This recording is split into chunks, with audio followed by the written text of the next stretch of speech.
Hello and welcome back to my channel and another episode of my Sims 2 Uberhood. So today we're in La Fiesta Tech. It's going to be another university bumper episode through all of those households. I think there's actually 7 in this one. And we'll play through all of those guys and then move them into Strangetown apartments. So first off we have the Fraternity household. So this is the Orisha Hovar Fraternity. It says, the Orisha Hovar Fraternity was founded by Guy Riley's great-grandfather decades ago. Will Guy maintain his family's strong academic history or allow flat life to be too much of a distraction? So this here is Guy Riley, whose great-grandfather founded this fraternity, and I'm going to end it because I like to imagine these neighbourhoods in England. I know that there's desert out there, we don't really have desert in England. It's an alternative version of England, right, where there's a little patch of desert that they've built on.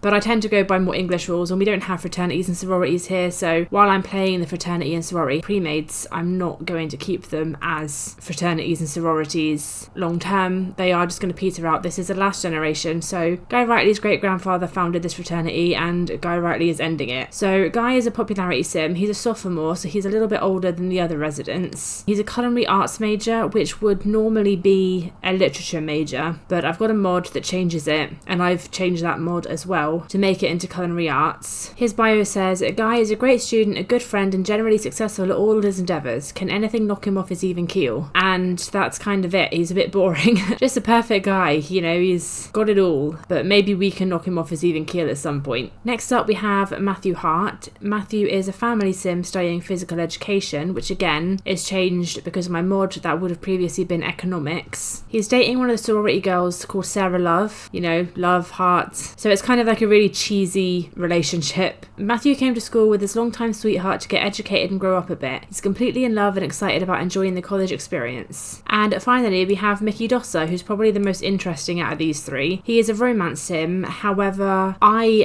think a lot of people agree that if he had been made when Nightlife came out, or whatever the expansion pack with the pleasure aspiration came out, he absolutely fits the bill as a pleasure sim. I think he's only a romance sim because that was the best fitting one at the time, but he's a dosser, really. He is on academic probation. He's the only pre-made university student to be on academic probation, so we really need to make sure he gets his grades up this term, which shouldn't be hard because he actually is an undeclared major and he only needs a couple of skills there. He may declare a major before the end of the year though. He doesn't have anything around it yet, but if he does roll a want for a specific degree, then we'll go ahead and lock that in. And if he does it too late, it might change his necessary skills, so you know, it's possible that he'll flunk out of college this year, which would be on brand if he does. His bio says, Mickey isn't going anywhere fast, but he's quite happy about it. Even his good friends have a hard time getting him off the couch. Will he ever change, or will he simply master the art of doing nothing? And that is the fraternity boys. So first up we need to get everybody working on some of their skills. So naturally with Matthew and Guy, because I've got mods changing what their majors are, their skills don't necessarily line up with it. I mean, Matt's does actually a little bit, charisma and body helps, but Mickey's doing a cooking major and he's got no cooking skills, so we're going to have to really work on that. So that'll be the first thing he does, is study cooking. And then Matthew's clearly going to be doing work on his body, so I don't think we've got anything that he can use for that currently, so we'll need to get an exercise bike. And as Mickey still doesn't have any degree related wants, I guess we'll just have him work on his mechanical skill. It's as good as anything. Alright, Mickey has a class in 1 hour, so we're going to go ahead and send him to that, and hopefully when he gets back, because he's actually technically an A-star student at the moment, but I'm hoping that when he gets back he's gonna have decided on a major, because undeclared is always a bit risky, because the further you go ahead with it, the less likely you are to have the needed skills when you do eventually pick a major. So hopefully he decides when he gets back what he wants to do. Alright, so Guy's actually gotten 3 of his cooking skill points already. He's off to class soon, but he's halfway through the 4th, so he should be alright with that. I know that he could have done creativity and probably got them a lot quicker, but I figured cooking's a good one because that's going to be the consistent one that remains through all of the years. So I thought it would be a better one to, you know, get under the belt. Everything else feels like more of an extra. You know, cooking for a culinary arts major, you could technically pass it without learning a single cooking skill point, but it just doesn't feel right. Mickey is home. He still doesn't have any wants for any specific major. He is scared of doing physics though. I could make him do that. No, we won't do that. Yeah, he knows what he doesn't want to do, he just doesn't know what he does want to do. So technically he's got all of his skills for this year, so we'll go ahead and fulfill his other wants. He wants to ask Sim on a date. Now, he doesn't actually know any girls other than his professor, and we're not going there. So I'm going to go ahead and get the crystal ball mod again. So I intend to use this mod basically as a form of online dating. So that's what's happening here, is he's made an online dating profile, and we're going to see who his matches are. So this is an interesting bunch. We've got Chloe Curious, who actually lives in Strangetown, which is where Mickey will be moving to once he's done with college. Heather Huffington, who I think they are a really good match, but she is also already in a relationship. Jessie Pilferson, who again feels like a good match, but I think she's got a crush on Matthew, if I remember correctly, so that could get a bit awkward. Roxy Sharp, who is also in a relationship, and then a townie. So who does he have the most chemistry with? The townie, of course he does. But after that, Chloe Curious, which is an interesting one. So let's go and invite Chloe over. Well, she seems attracted to him, so that's a good sign. If anybody's wondering, by the way, Chloe usually has green skin, and she does not. So basically, I don't want to play with supernaturals in this Uberhood, so all the supernatural sims, whether that's the aliens or whether that's plant sims in River Blossom Hills or whatever, I'm going to make into humans. So I've changed Chloe's skin to be a human skin, and her eyes, I think, are also alien eyes, but I've given her brown eyes, I think. So that's why she looks the way she does, and that's going to be the same for all of them. So yeah, this is Chloe Curious. They've got 3 chemistry bolts. Wow. Okay. Well, let's go ahead and ask her on a date and see what she says. I don't know if they know each other well enough for her to say yes, or if the chemistry will override that, but we'll see.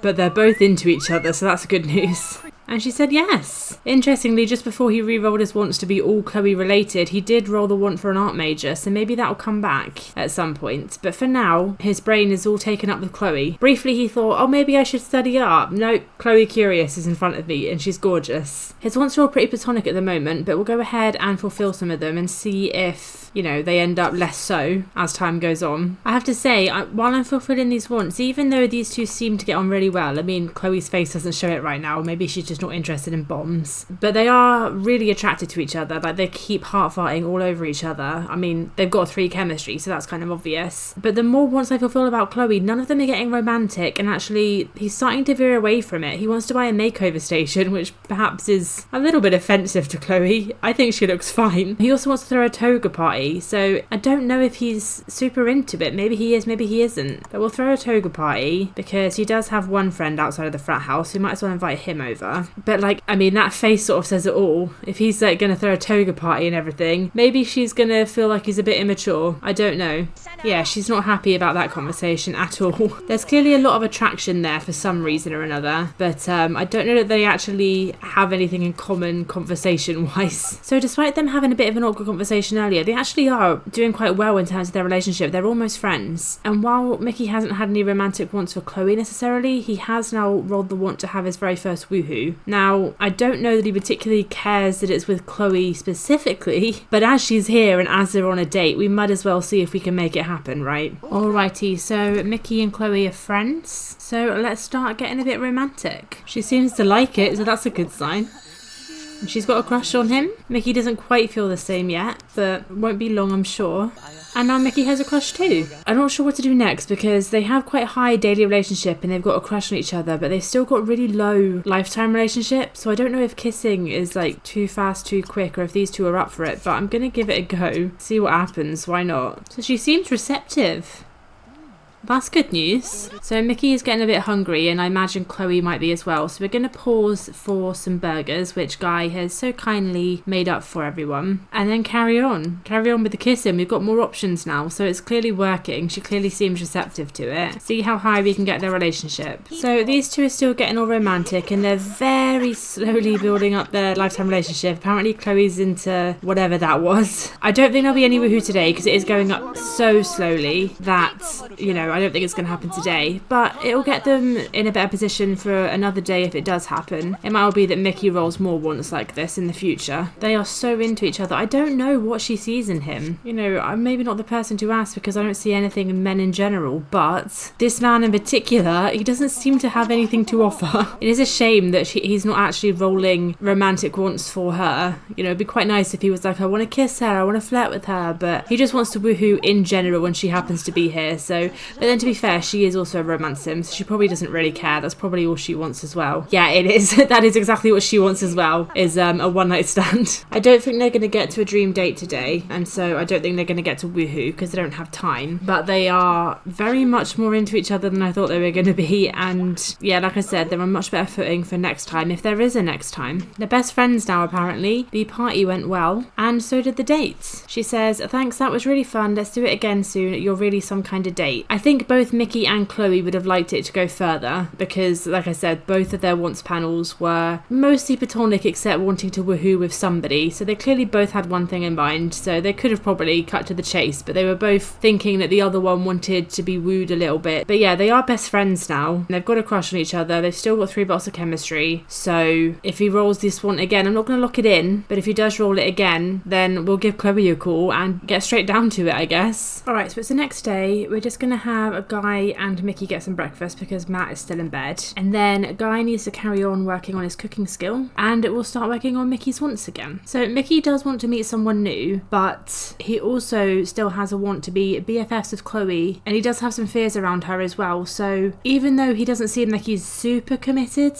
because he wants to meet somebody new, he clearly does really like her, and he does want to go on a date. So I'm going to ask her out on a date again, 2 in a row, and have her come over. Okay, Chloe has arrived, so let's go and greet her. Let's see if we can get this to go to woohoo territory before he has class. Oh, maybe not, but he has decided what he wants to do as a degree, so that's something. So I guess we'll take a brief intermission from their date to go and declare the art major. Oh wait, oh, Chloe's fallen in love with him. Damn, okay. I didn't realise that was happening. Alright, here are the real romantic ones coming in. Oh, Mickey's fallen in love. But anyway, these two are well and truly in a relationship now. They are both properly in love. But of course, unsurprisingly, Mickey is terrified of getting engaged. I imagine Chloe feels the same way. She does. Well, she's scared of getting married. She's not even thinking about the fact there's a step in between. And Mickey is so in love that he wants to woohoo with her twice. Or he wants to have his first woohoo with her and just woohoo with her in general. So we can certainly arrange for that. So as with all woohoos, we're going to go ahead and make Chloe selectable so that there is a chance of a risky woohoo baby, and see what happens. Yummy. Woohoo!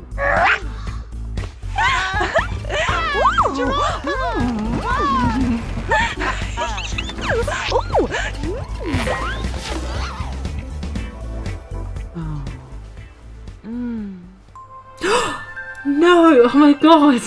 Why does this keep happening? That's the second one in a row. Kaden and now Chloe. And not only has it got to be Chloe, but it's with the worst guy possible. I mean, it's not the worst guy possible. It could have been like Daniel Pleasant or Don Lothario, but like Mickey Dosser? Father material? I don't think so. I can't believe that. That's insane. I'm going to need to check my risky woohoo odds because I'm pretty sure it's like 5% or something. It might be 10%, but it's pretty low. It's not high at all. And among all of that, I've just remembered that because Mickey changed his major, he's actually got some skills to learn. As it stands, he's not going to pass, but to be honest, I kind of think that fits him, so I'm not mad about it. I think that university dropout is exactly what he would be, so I might just let him drop out. To be honest, Guy's not doing the best either. We have got his cooking skill up so that he's going to pass, although barely, and he does have time to get his logic and creativity up, but unfortunately they've got so little money they can't afford a chessboard or an instrument or a easel or anything, so there's no way for him to get those skills up, so he's just going to have to barely pass here. I have tried to make him do a bit more of his cooking skill. He's almost at level 5, so he'll get that if he does some cooking later or tomorrow, which should mean that next term, if they get a bit of money, he can then focus on the others. But yeah, the only one who's doing well is Matt. Alright, so Mickey's got to go to class, even though it's not really useful at all at this point. So the date's over, but it was a dream date, so everybody's happy, and I'm sure Chloe will remain happy until she discovers she's pregnant from this. I can't believe it, honestly. Every time that it's like the worst possible thing that could happen, they get pregnant. So we've got Mickey down here getting drunk and Matt over here getting high. They've all got their first lot of exams tomorrow. Mickey is going to flunk out. That's just how that's going to happen. It is too late for him, but like I said, that's very on brand, so I'm not even really that mad about it. Matt and Guy are both doing quite well. Guy is only barely passing, but he's actually already going to have his cooking skill for next year as well, so he's basically past junior year as well, all in one go. So next year, assuming they can afford to get the equipment needed,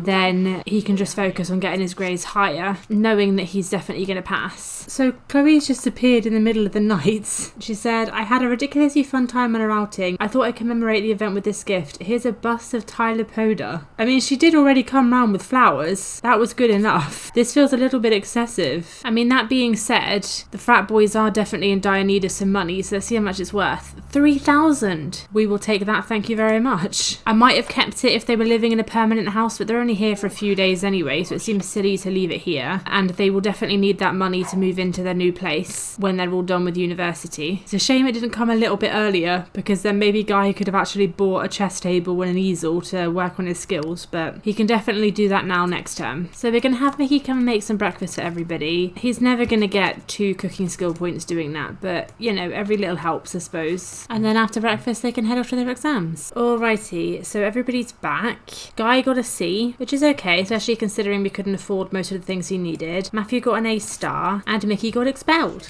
So we're just going to grow up now. These two are going to moan about something or other. That is a very ambitious suit, considering you're a university dropout, Mickey. What the fuck is Guy doing? Anyway, Mickey is heading back to Strangetown, and we're just left with these two. So Guy has already hit the cooking skill he needs because he got more than he needed last time. So the next thing he needs to work on is creativity, so we'll get him an easel. He is moaning a lot about fun, and an easel is fun, but he won't do it until he's had fun some other way, which is a bit confusing and weird, but he's going to come check it out anyway. Do you like that? Do you want to use it? Yeah, I know you're bored. Look at this fun object over here. Matt is also hurting for fun, which is really weird because he spends so much time getting high. You'd think he'd be having more fun, but I guess not. Alright, that's helped a little bit, so let's come and have him work out now. It is his favourite hobby, but I don't know if it actually gives him fun or not. I guess I'll have to keep an eye on that. You know, I don't think it does. That's okay, hopefully he's got enough fun to get him 1 point at least. Alright, so Matt has got his body point, which means both him and Guy are at a passing grade, which is good news. So Guy is cooking some pancakes while Matt is going to get a pizza. Now I haven't talked over it all, but this is the 3rd pizza he's had in about 12 hours. The La Fiesta Tech frat boys have the exact same problem as the frat boys from Sim State, so Guy's just going to eat this whole stack of pancakes on his own. Alrighty, it's the morning of these guys' exams, so let's get them sorted out and see how they do. Okay, so Matthew got a C and Guy got a C+, so neither of them did badly, and neither of them have already hit a passing grade for the next year, so we need to get them started on that. But first Matt's going to go get pizza, of course he is. So Matt here is really hurting for fun, but he does keep autonomously hopping on and off the exercise bike anyway. He won't do it when I ask him to, but he keeps just doing it himself, and that is very slowly getting that skill point up. So I think instead of addressing the problem, I'm just going to leave him to it because it seems to be working out. Alright, it's been hours, but he is so nearly there, so I'm really hoping he just keeps it up that little bit longer. Just 1 or 2 more goes and you'll be there, Matt. Yes! Okay, so despite having no fun and no social, Matt has just about barely scraped by to pass this year. I'm not going to ask for any more because I think that's a bit too much to ask, but that's fine. Next challenge is to get Guy to pass the year as well, but his fun and social aren't doing as bad, so he should be fine, fingers crossed. I have to say, I will be glad to be done with the fraternities and sororities because the whole getting up at 5 AM to go and get pizza, especially when you're about to piss yourself, pisses me off a little bit, so I'll be definitely glad when I get rid of them for good. Alrighty, so these two are just chatting over a little breakfast. Hopefully that gets their social up a little bit. I mean, Matt's still in dire state, but you know, it could be worse. It could be his hunger or something, couldn't it? So don't come for me for not looking after my Sims properly. That's their job. They're not really talking, which is interesting when their social is so low. But yeah, once we're done with that, we're going to have Guy come and study cooking a little bit more. He's in much better shape, so he should be able to just get on with that and then graduate this year, hopefully. Alright, and that is Guy getting that last cooking skill point, so both of these guys are going to pass the year. So Guy is heading off to class, so hopefully with Matt, the social bunny, will be here soon because he's really hurting for social and I can't do anything about it for a few hours. He is just doing this thing with the bike again, which I'm going to let him do because while it's not helping his needs, it is helping his grades for next year because I know he's going to need another body point. You carry on with that, my dear, and I'm not going to stop you. We can worry about having fun and socialising in a year's time when you are done with school.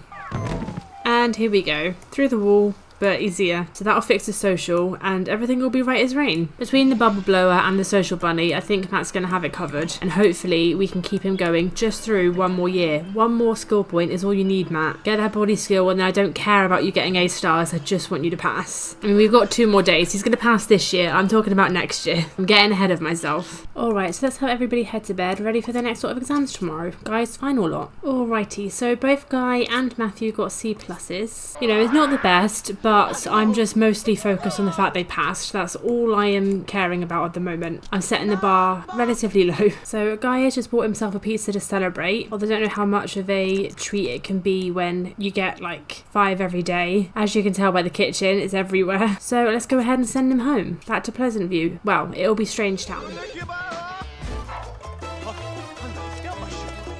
Off he goes. So I'm just having Matt clear out the kitchen a little bit because the amount of pizzas that were there was insane and there was literally no room to do anything. But we're nearly there. He's already queued up to get more pizza. I'm a bit worried that we're not even going to make another body skill point before tomorrow, but I guess we can just hope. He's not even put this pizza down and he's queued up to get another one. I swear to God, I hate fraternities. You know I said that my main reason for not continuing with them is because it's just not a British thing, and that is definitely true as well, but I just can't cope with the fucking pizzas, man. The sororities don't seem to be as bad. I don't know why it's the fraternities that are terrible for it. Like, it's just pizza all the time. Like, I like pizza, but come on. There is a point where it's too much. So he's off to bed early, probably because he's lethargic from all that pizza. Although maybe he's just depressed, I don't know. Maybe I'm being really harsh on him. Alright, so apparently Matthew's in a bad mood and won't go to his final exam, so we will make him. Even though he's going to fail and there really is no point, he might as well attend. It is a little concerning because he does have a fear of getting on academic probation, and we already know that is going to happen. We already know what grade he's going to get, so I guess let's see if he has a mental breakdown. And the answer is yes, he will. So I guess we better start working on trying to make sure he doesn't fail out of college entirely. See if we can at least get him to pass, even if a little bit late. Yeah, Matt's really not doing well. I'm hoping that once he gets out of university, whether he passes or fails is immaterial. I'm hoping that once he gets out and potentially starts a family with Sarah, you know, if Sarah still wants him when he's like this, maybe he'll do a lot better then. You know, if he starts rolling wants for babies and whatnot, it might be that he does a lot better. So at the moment, he's not okay. Well, he wants to go to class. That's a good sign. He also wants to learn how to make cereal. I feel like we've learned that already, but you know what? The amount of pizza he's eating, I suppose nothing surprises me. Maybe he doesn't know how to make cereal. So far, progress on his needs is going well. Progress on his skills is poor because he keeps going to get pizza. You know, I don't think we're going to make it. I think he's just going to fail. But look at that face. He's so happy about it. Well, his relationship with Sarah's not actually that good anymore. Huh. It's alright though, because his relationship with the social bunny is pretty good. We see them pretty often. I think I'm just going to leave him with the social bunny for a bit, get that social up, and if he autonomously decides to work out, he does, because fitness is his favourite hobby, so he might. But other than that, I'm just going to let him fail. So yeah, instead of working out or doing anything productive, he's going to get more pizza. Probably should have seen that one coming. So let's get him in bed and face the music tomorrow. Matt could go to his final exam, but instead he's going to get some more pizza. Maybe he knows he's failed. But we are going to send him anyway. So as he failed, Matt is now getting expelled, so he's going to have to age up to an adult. He has managed to get out of paying the bills. I'd usually make them pay the bills before they leave, but he's literally not going to have the opportunity. And that's that for the fraternity household. Alright, everybody's back to their proper outfits, so let's try and rent out an apartment. They are very similar. I mean, they're basically the same as the Pleasant View ones and all the other ones. Like I said in that video, the intention is to sort of have them change over time with different families coming in, you know, people moving out, babies being born, whatever. They'll sort of evolve and change, but I had initially planned to make them all different, but I just couldn't come up with, I struggled to even come up with one floor plan, let alone 19 different ones. So that's why they're very similar, just a different amount of bedrooms. So we're going to put the frat boys down here on the left. We are going to have Guy take out a loan first though, because these guys really don't have that much money, mostly because 2 of them flunked out, and even Guy didn't do exceptionally well. So let's have them come and rent the apartment. And finally, let's make it over so that the bedrooms aren't quite so plain. Alrighty, so the bedrooms are made over. So that's it for the fraternity. Thank goodness, I never want to see another fraternity ever again. Next up, let's head over to the sorority girls. So the true from sorority girls are known as the coolest house to join, but with all the wild parties and events on campus to attend, will the sisters ever never have time for school. So these are the La Fiesta Tech sorority girls. Bit of a weird angle, but it's the only way I could get them all in. So first up, we have the oldest one of the bunch, Monica Bradford. So Monica is a knowledge sim studying art. Her bio says, Monica's newfound political activism can seem somewhat fake. She can often be found protesting deforestation and animal testing for cosmetics while handing out stacks of flyers and free makeup samples. I feel really bad for Monica. There are a couple of sims where it seems like they were made to be sort of disliked, but ultimately being better does not mean being perfect. And who's to say that makeup samples were tested on animals? You know, she could well have found a makeup brand that doesn't test on animals, and that's why she's handing it out, is to help her cause, because she's trying to convert people to this makeup that doesn't test on animals. Like, just saying. Her name, Bradford, doesn't really help. To be fair, a lot of the women in university in this game don't have particularly lovely surnames. We've got Bradford, obviously we've got Huffington in Sim State, Upsnot. None of them are particularly nice, and neither is Jessie over here. Her name is Pilferson. So Jessie's a romance sim studying psychology. Her bio says Jessie is majoring in psychology, but what she really wants is to be a professional sports star. Maybe she'll learn how to analyse her way into the big league someday. Now, Jessie's story is that she's got a crush on Matthew, who we've obviously just played with, and I'm assuming that's why her name is Pilferson, because Matthew is dating Sarah here, and I assume that the story is that Jessie wants to pilfer Matthew from Sarah, because she's not allowed to just have a crush and stay well away.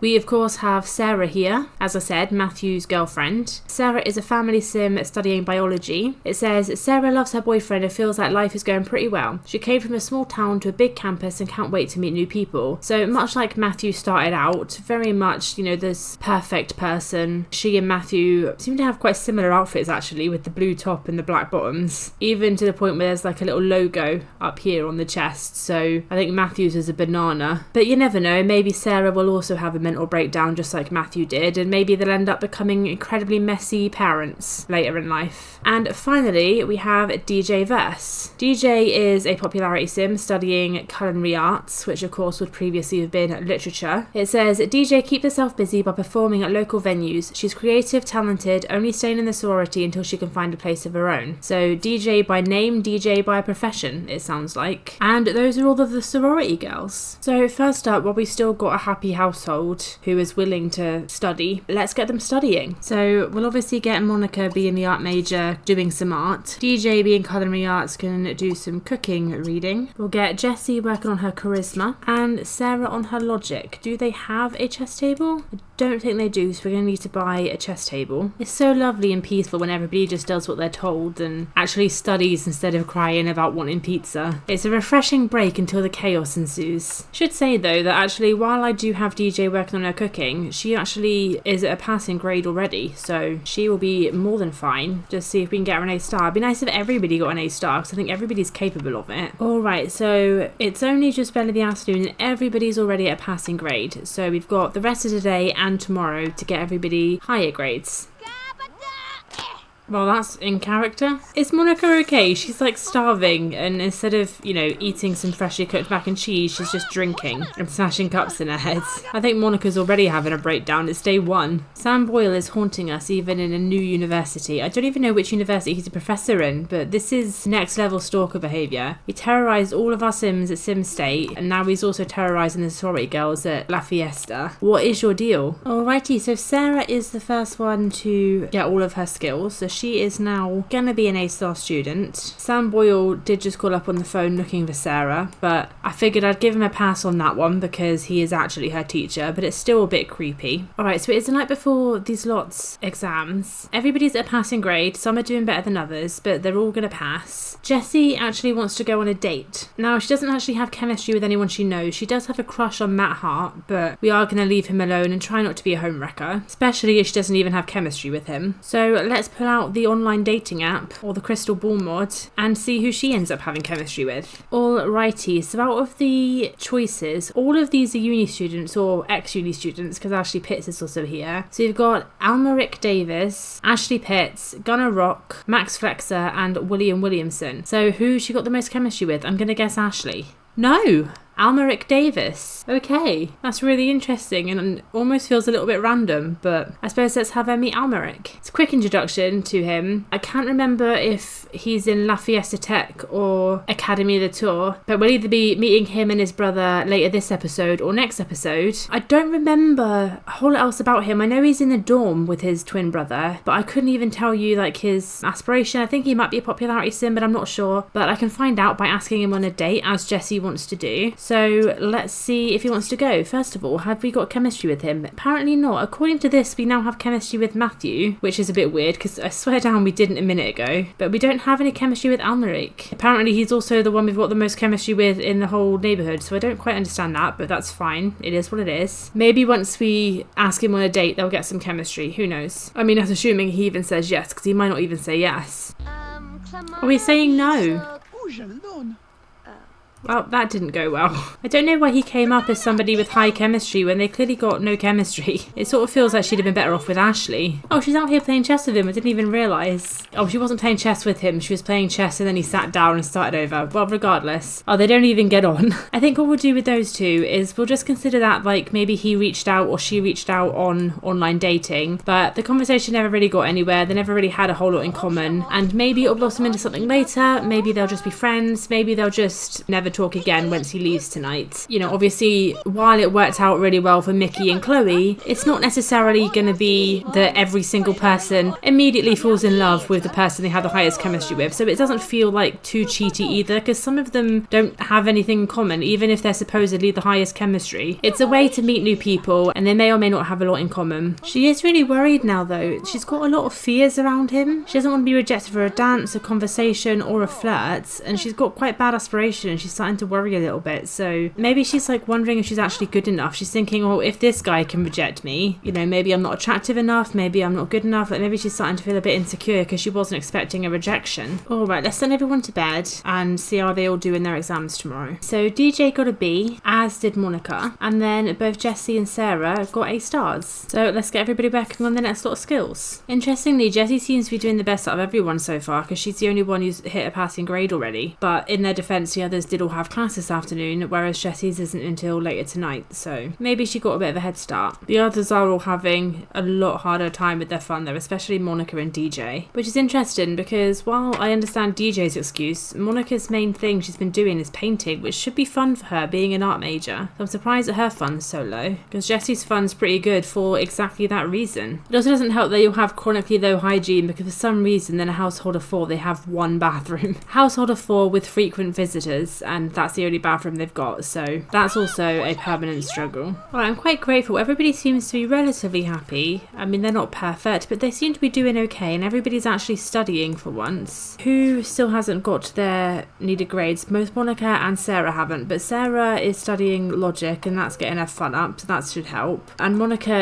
she's managing to get her fun up as well with the painting. It took a while for her to start. She wasn't happy at first, but she's getting there, so we should be on track to have a full class passing this year as well. So it's getting a bit late in the day. Almost everybody's at a passing grade except Sarah, interestingly. She was one of our A-star students last term, yet this time she hasn't even got a passing grade yet. But we do still have time, so we are going to set her up on the logic table as soon as she's gone to the bathroom and the slammer leaves her alone, and see if we can get that finished, because I really don't want her to retake the year or fail. Although to be fair, if she does fail, maybe she's going to have a similar trajectory to Matthew. Maybe they're both going to end up struggling, starting off strong and then faltering. How much in her bar has she got left to go? Let's see. Oh, not too much. She should be fine. She only needs like 10 more seconds. And she's done. Everybody's going to pass. Perfect. Alrighty, let's have everyone hop into bed, ready for their next sort of exams tomorrow. And let's see how they do. So Sarah got a C, Monica got a C+, DJ got a B, and so did Jessie. So everybody did okay. Nobody was exceptional, but everybody passed, and that's the main thing. Now we just need to see if we can keep that up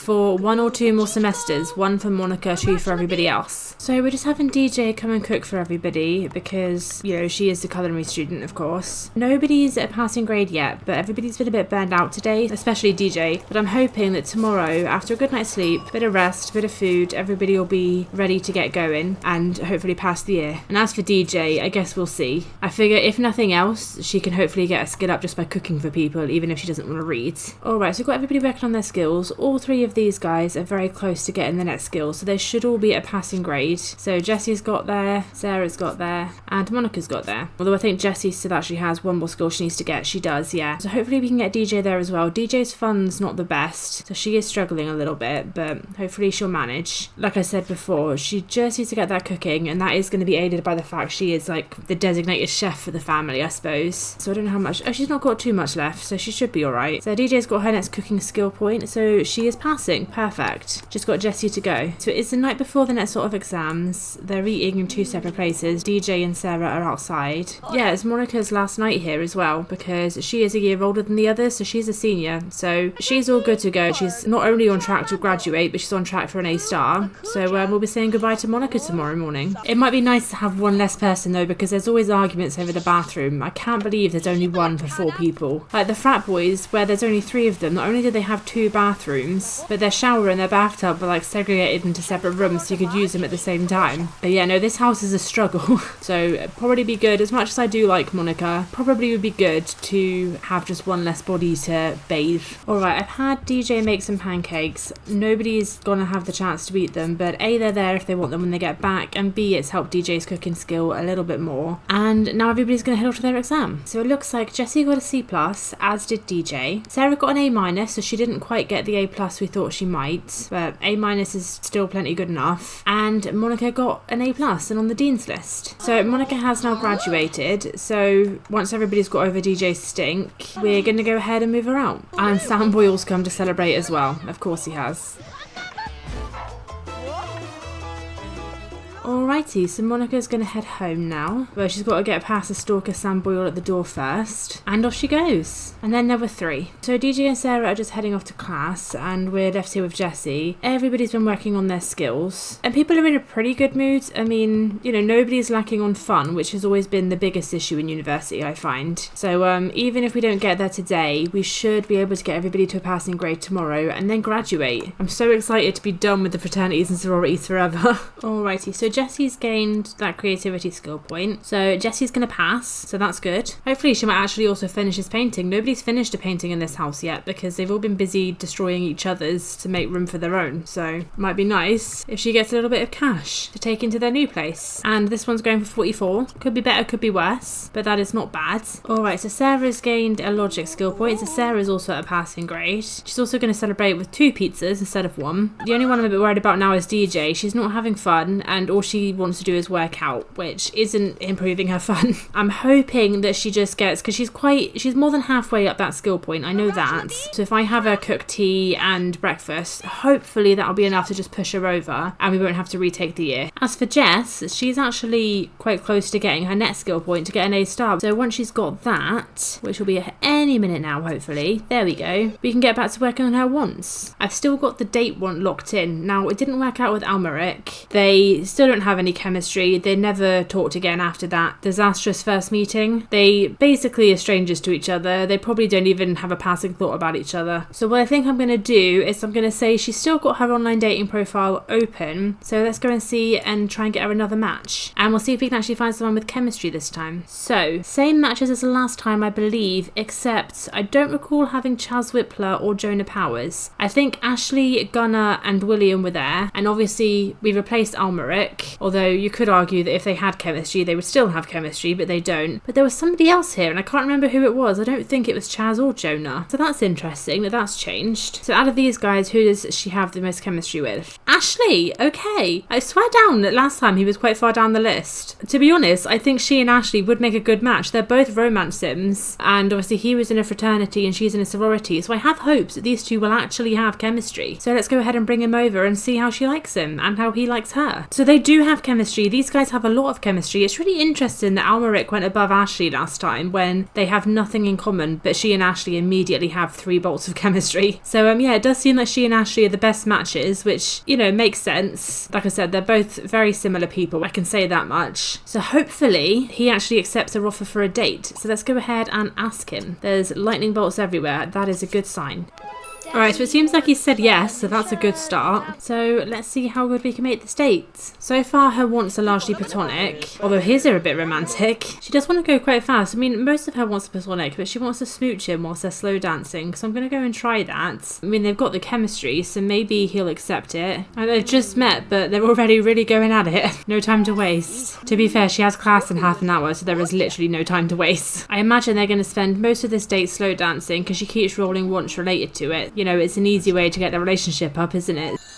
Oh, and Ashley's got a crush on her already. But that is the end of the day because Jessie does have class, but they were both happy with it. And I'm sure they'll see each other again. That was so much more successful than the attempt with Almeric. Right, DJ is still not having fun. So, yeah, I'm going to try and make her cook something for tea that takes a while. Probably the pork chops, because that worked for Guy last time. And we'll see if we can get her cooking skill up by actually cooking, rather than just reading about it, which she probably finds quite boring. Maybe it's just a case that both her and Guy are people, they're much more, like, hands-on. They like doing things rather than just reading. So they couldn't handle just studying with a book, but they can handle studying by actually doing the thing that they're supposed to be studying, if that makes sense. That was a weird way of wording that, but you know what I mean, hopefully. Well, it doesn't help that Sarah keeps clogging up the kitchen counters with pizza, but she's kindly left one spare for DJ. So I don't actually know if she's going to make that cooking skill, because she's got quite a ways to go. She's got more to go than I thought she did. So she might just have to do an extra year, which sucks. I really didn't want to have to do that, but it is what it is. DJ's finally come in to deal with her fun need. It's a bit too late, DJ. I think you're going to fail the year. Better late than never. I suppose it could be worse. You could be failing college. So let's get everybody into beds, ready for their next lot of exams. For most of them, their final lot of exams. Alrighty, so as expected, DJ's on academic probation, but that's okay because as she's a culinary major, I reckon she'll get that last little bit of cooking skill point just by feeding herself. So even if she doesn't do any studying, she should get that just by cooking. So I'm not worried about her. Sarah got a C+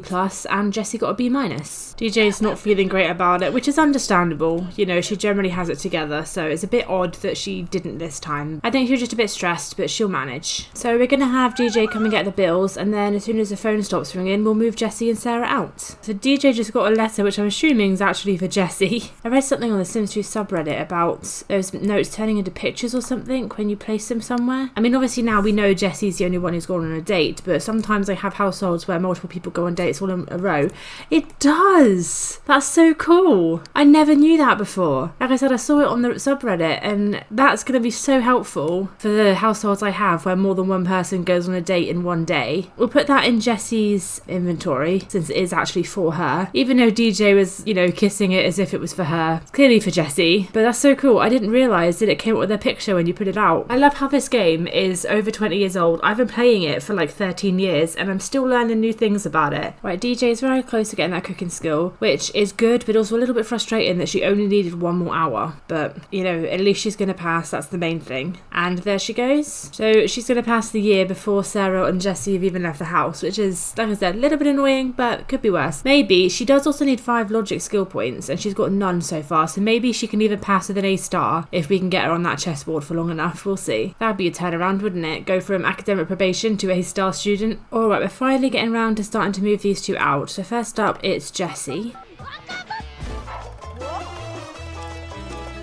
And off she goes. And next we'll send Sarah.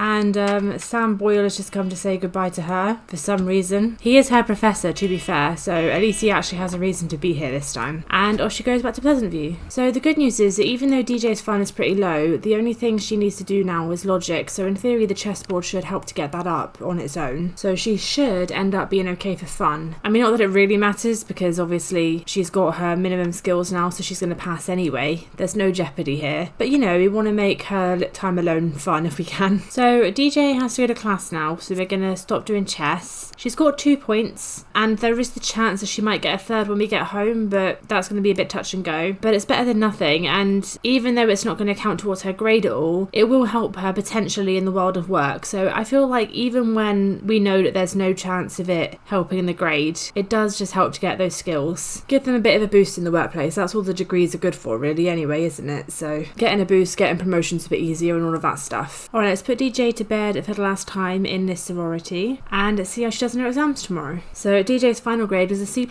So she, didn't do exceptionally well, but she did alright and she passed, and that's the main thing. Okay, so let's have her come and get the bills and then we'll move her back to Pleasantview. Well, again, Strangetown. I keep saying Pleasantview because that's what it comes up as on the phone. It says move back to Pleasantview, but that's just because Pleasantview is the main hood.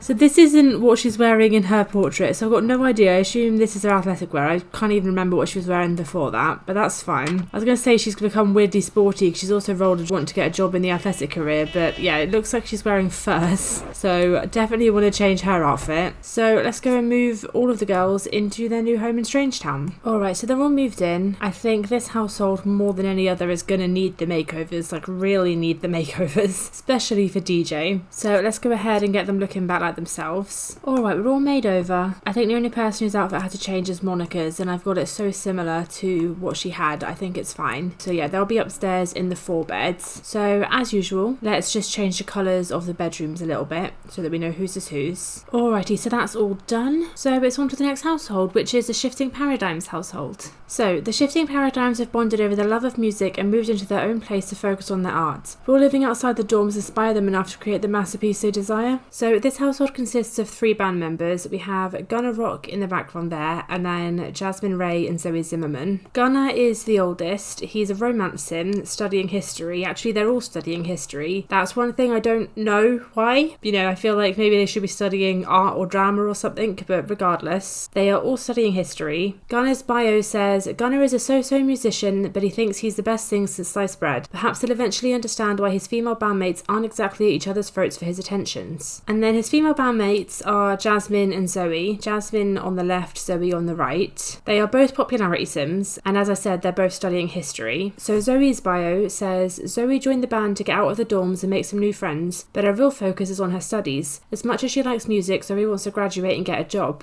And finally, Jasmine. Her bio says, Jasmine wanted to live out her dream of being a professional musician, so she founded the Shifting Paradymes. But now it seems she spends all her time trying to keep the band together. Effectively, Jasmine's made this band. Zoe is into it, she is having fun, but she ultimately doesn't want to be a musician, as a career. I've made Zoe's lifetime want to become the law, so I'm like, she probably wants to become a lawyer, but she's, in the band for fun. Whereas Gunnar, he probably does want to be a musician and, stay in the band as a career with Jasmine. But whereas Jasmine's comes from a real love of music and a real passion for performing, Gunnar's comes from the fact that he wants to get girls. And he thinks being in a band is going to help him do that, and he can't understand why Zoe and Jasmine aren't interested. I also know that upstairs on the roof, which is dangerously unbarriered, we've got a drum kit, a guitar and a bass guitar. So I know that there's a picture in the album somewhere about who plays what, so let me try and find that picture. There you go, so you can see Gunnar is the guitarist, Jasmine is the drummer and Zoe is the bassist. Now I know that when I've played this household before, they don't actually seem to autonomously play the instruments at all, and I'm not going to make them because you don't really have the time because they've got such a small time span to get their majors done in. So I'm not sure if I'm going to keep the band together or not at all, but it might be that it's kind of like a thing that they all consider themselves a part of, but they don't really find the time to practice. And perhaps Zoe is cool with that. Zoe is just like, yeah, whatever, I'd rather study my history degree. And maybe Jasmine's kind of disappointed, maybe a little bit in denial that the band's potentially already over, and Gunnar's just completely oblivious because he's not even in it for the music anyway, so what does he care? I don't know yet when they leave uni if I'm gonna have them continue with the band or not. I guess we'll have to wait and see. But for now, let's get them working on their skills. So they're all studying their cleaning skill at the moment. Zoe and Jasmine only need to get 2, and Zoe's already passed the year anyway. Gunnar needs to get 5, and I know that I could have him work on charisma instead, but cleaning is the main skill for the history degree, so it feels important, even if he has to be set back a year, it feels important that we focus on cleaning because he doesn't have any cleaning skill and he's somehow managed to get to his 3rd year despite that, and it is, like I said, the main skill for history, so it feels important. So we'll carry on anyway and just see if he can get 5 before his exams. They're making good progress. Jasmine and Zoe are both at a passing grade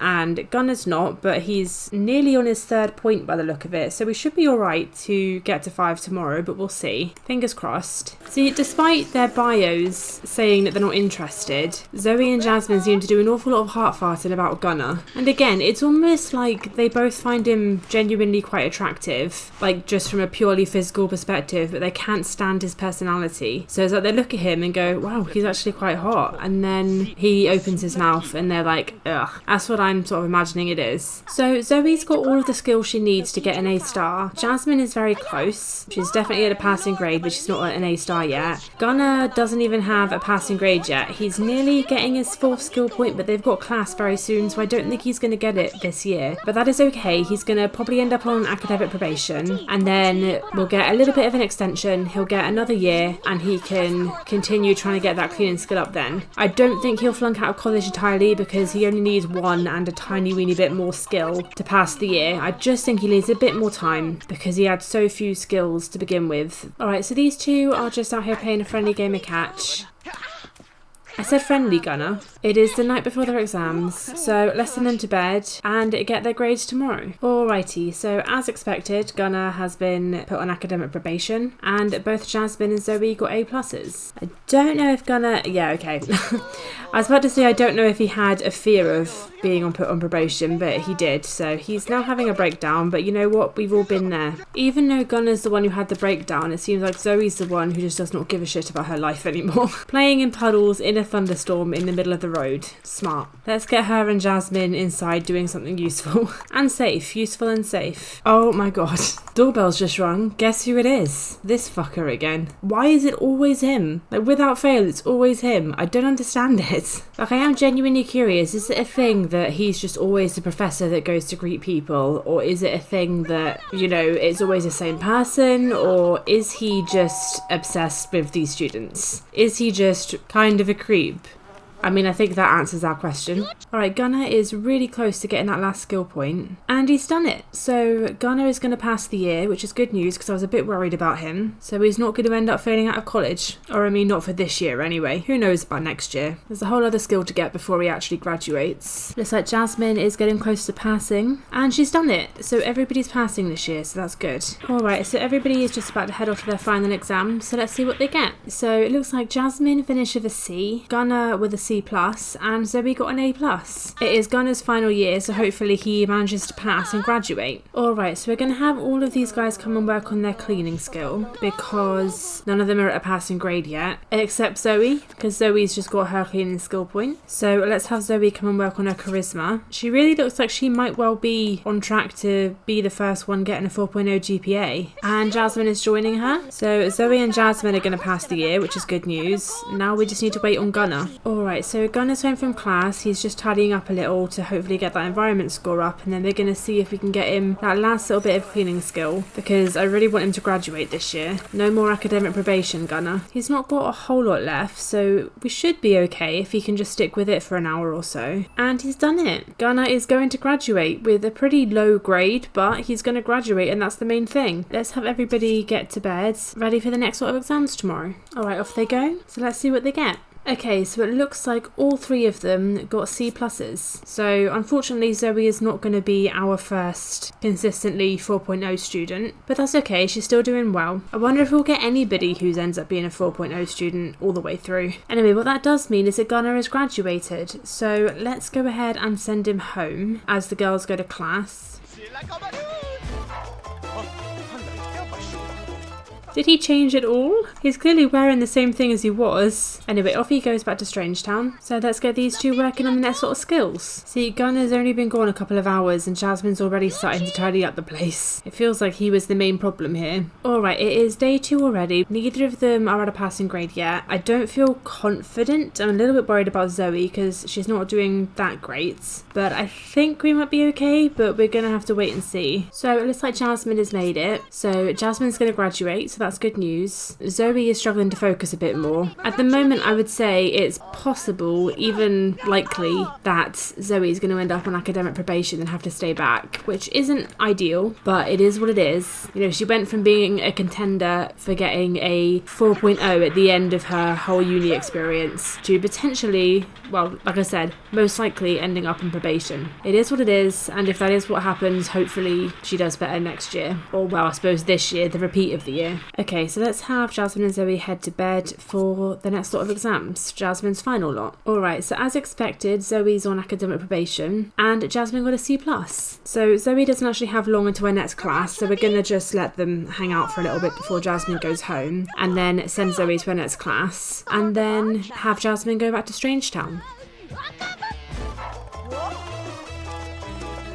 And off she goes back to Strangetown. And then it was just Zoe, who's feeling a little bit down that she's all on her own now. And probably also not feeling great about failing either. Zoe's really not taking it very well. I think she's struggling with the transition from 4.0 to academic probation. So the main issue with Zoe is her fun. So I think what I'm going to do is just let her do whatever she wants to do tonight. And hopefully she makes good, fun-building choices. So she's going to watch some TV for however long she does that for. She's watching a movie, so it might not be that long. And then I'll just let her figure it out herself. And hopefully her fun is in a better place tomorrow so that we can really crack on and get that cleaning skill done. Alright, so back to studying. She's still got a little ways to go on the bar, but it is the last skill she needs and she's in a good mood, so I'm feeling hopeful. Alright, and she's got it, so she's going to pass, finally. Oh, now you want to autonomously clean. You know, we would have welcomed this a lot more a couple days ago. Now you're just showing off. Alright, she's crying again, but let's get Zoe off to bed, ready for her final exam. Alright, and Zoe has graduated with a C+, but I'm just glad she graduated, to be honest. And so it's finally time for her to move out and move back in with the others.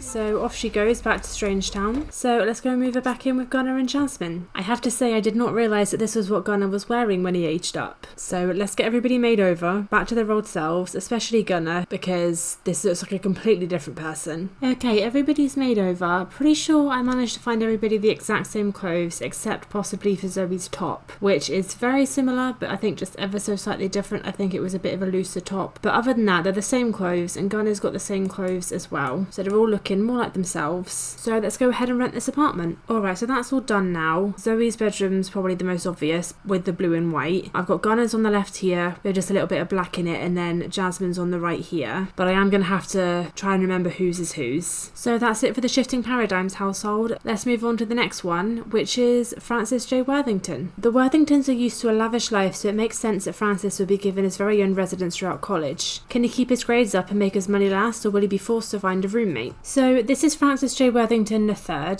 The third is important. His father's bank account is as big as his forehead. He loves holidays to Rwanda and hates lettuce. He is a fortune sim studying physical education, which is a bit unusual. Clearly that again is due to my mod. He should be studying economics, which would make a lot more sense for him. But I didn't really know what other major to give him other than just leaving it as physical education. So what I've sort of said in my head is perhaps he does have a little bit of him that actually does enjoy, you know, more physical activities. Maybe he's unaware of how he comes across to people and genuinely believes he's one of the lads. He doesn't have very much money, ironically, despite, you know, his bio and the whole thing about him. He's only got 989 simoleons. He does have the privilege of living in his own place, although that does come with additional challenges, because I remember from playing him before that he gets quite lonely. Social need as a single sim household living alone is extremely difficult. Hopefully we get a lot of cheerleaders and mascots breaking in. But yeah, I think the story I'm going to go with in terms of why he's doing physical education is while he is driven, like his family, to make a lot of money, he does also have this passion for physical education. Not like a burning passion, it's not like something he really cares about, but he's just like, out of all the things I'm interested in, I kind of like exercise a little bit, so I'm going to start a gym. So I think in his head,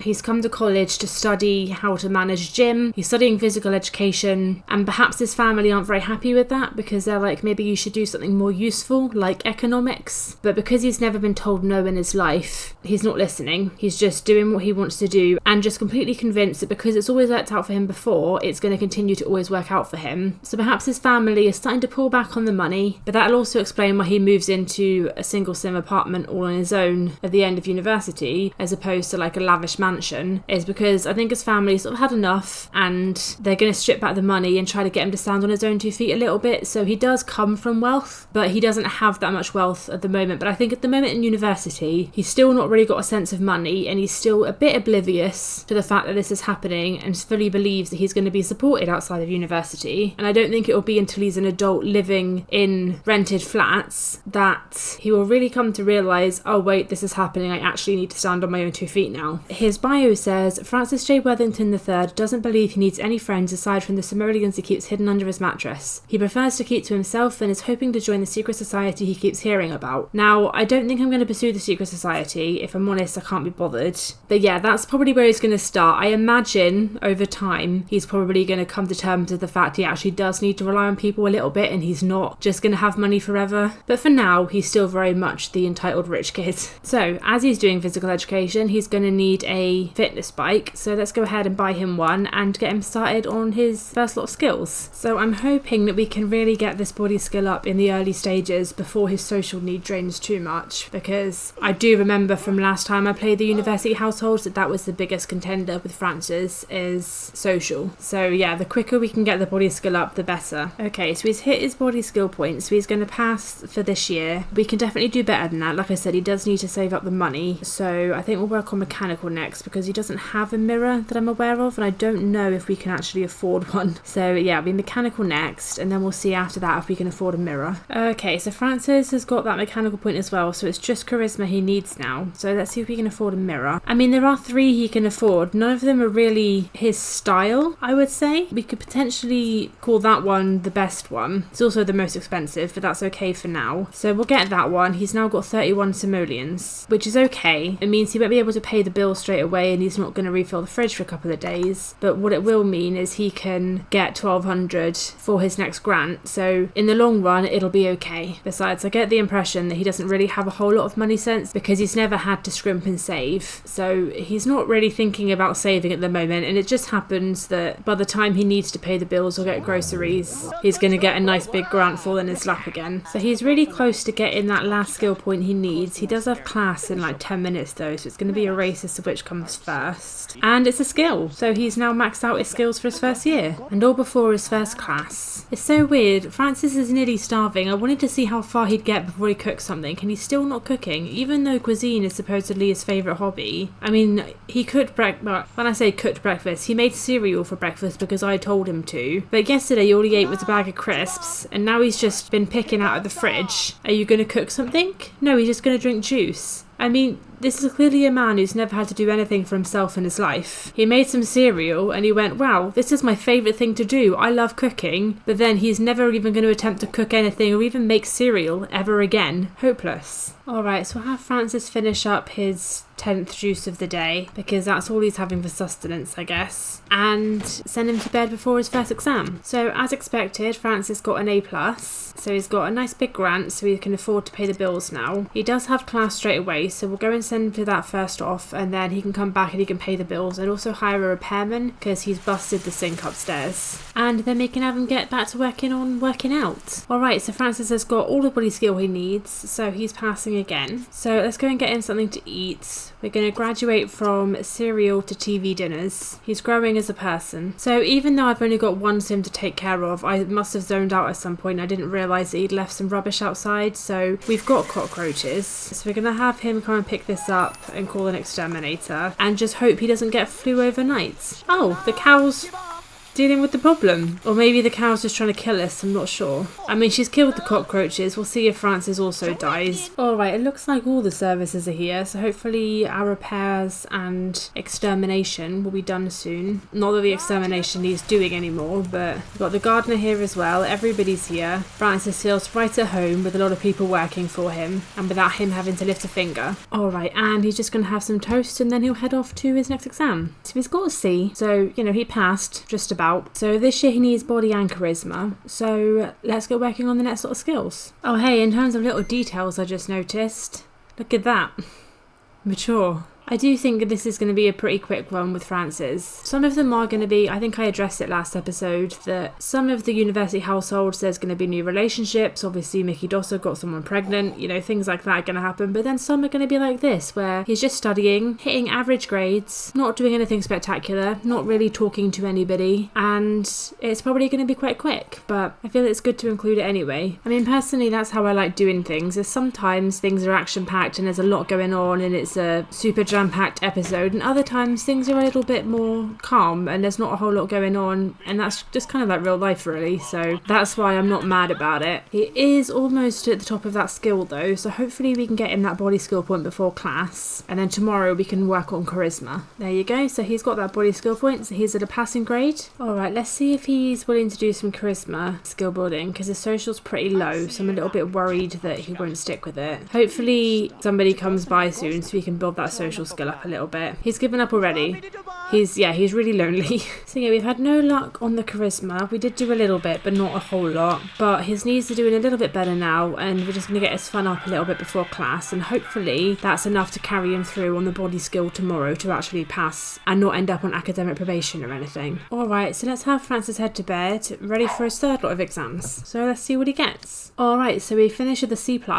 Again, very average, but it's enough, and that's the main thing. So this year he needs to focus on mechanical and body. Again, we only need one body skill point, so that's fine. So let's get to work. Oh, he's woken up and he's getting a head start in all on his own before I've even made him breakfast. So we might even be able to get some mechanical skill in today as well. Alright, so he's got that body skill point now, so he's passing. It is the last evening before Francis graduates. So far, all he's made is cereal, toast, and TV dinners. So we're going to really have him branch out before he becomes a full-fledged adult and have to live on his own, and we're going to have him make some mac and cheese. I don't know if he's up to the challenge, but I believe in you, Francis. I think you can do this. Alright guys, he's putting it all into the bowl. He's mixing it up.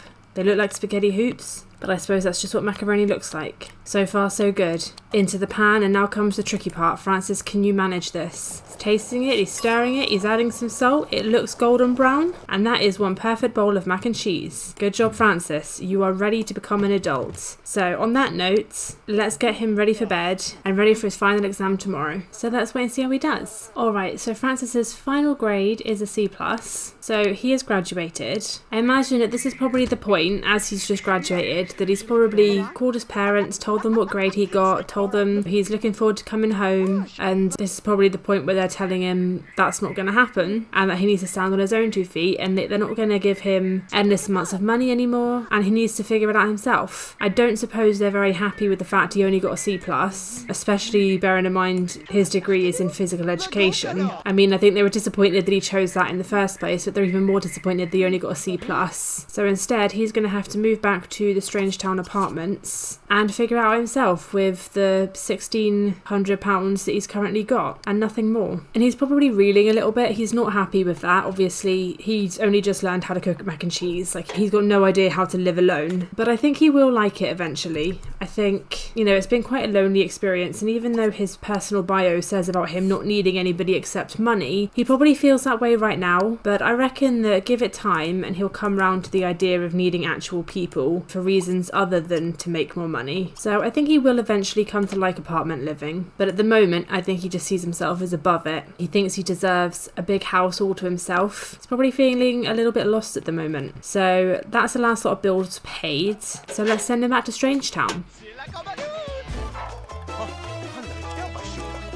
So off he goes, back to his new home. So let's go ahead and move him in. So as usual, let's give him a makeover first off. Alright, so this is him now. As usual, very similar to what he was wearing at university. It's a shame I couldn't see the exact same outfit, but this is fine. So most of the apartments in this building are already taken. We've got the Fraternity and the Shifting Paradymes downstairs, and then the Sorority upstairs. So this is the only one left, built just for Francis. So let's go ahead and rent it out. So there we go. That's Francis's apartment sorted. So So let's go ahead and move on to the next household, which is the Davis household. These brothers never agree on anything, but somehow they ended up choosing the same school. Will they ever stop fighting? So this is the Davis household. It consists of twin brothers Aldrich and Almeric. Like most of the pre-made twins, there seems to be a dynamic going on of they are complete opposites, but actually in reality they're really similar. So Almeric here is the older twin. He is a popularity sim and he hasn't declared a major yet, so we'll keep an eye on his wants to see what he wants to do. I genuinely have no idea what that's going to be because I can't remember what it was last time. His bio says, the older brother by about 2 minutes, Almeric relishes his seniority and uses it to his advantage in every argument with his little brother. He and Aldrich aren't necessarily close, but they get on okay. You know, they're not fighting or anything. And interestingly, if you'll remember, he came up as a match for Jessie Pilferson on her online dating profile. And at the time, I don't think it showed any chemistry. I mean, it's been a while since I recorded that household, but from what I remember, they didn't show any chemistry, but they actually have 3 bolts. So it's kind of interesting that they didn't work out because apparently they really should have. And then the younger twin, Aldrich here, is also a popularity sim, which is part of what I meant when I said that they're actually really similar, despite apparently being polar opposites. He is studying physics. His bio says, Aldrich can't stand being the younger twin and was hoping he'd be able to get out of his brother's shadow when he went to college. Can he do that now that they're both at the same university? So as usual, first things first with these guys is let's claim them some dorm beds. I think we'll take these 2 in the middle because they both have desks, and then get started on their first sort of skills. So for physics, Aldrich's going to need logic. I've got a feeling this dorm doesn't have a chess table, so we need to go ahead and buy one of those. And then we can have Almeric work on mechanical because he might as well get a head start on his skills, even though he doesn't actually know what he wants to study yet. I imagine Almeric might well be a similar case to some of the other people we've seen with undeclared majors, where he's not going to decide until he's had a class. I know that it says academic argument, but maybe it's like a class to help people decide. They do like career tests and stuff like that. But yeah, I am excited to see what he picks because with Mickey Dosser and Joshua Rubin, I remembered for both of them what they usually pick, whereas yeah, I've got no idea with him. Alright, it's time for their first class, so let's see if he decides afterwards. Alright, so it looks like he wants to do political science, so that could be an interesting one. And I think it makes sense for a popularity sim because I think the main skill for that is charisma. I say I think, but I've got my notes open next to me. I know. I've just checked. I didn't know that off by heart. So yeah, let's go ahead and have him declare that as a major. All right, so let's declare that political science major. So that is done. That's that one fulfilled. Looks like he's already technically passing because he's got a creativity point, but we'll go ahead and have him work on that charisma anyway because like I said, that is going to be the main one. Oh no, actually he's got class straight away. We better send him to that. We'll start working on his skills tomorrow. And while Aldrich heads off to his class, Almeric, while Almeric heads off to his class, Aldrich has also managed to reach a passing grade, so he's got the logic skill he needs to pass the year, so they're both going to be okay for this year. So I've got both the brothers back on studying, but for some reason both of them seem to be allergic to tops. That's something the rest of the dormies are going to have to enjoy or endure.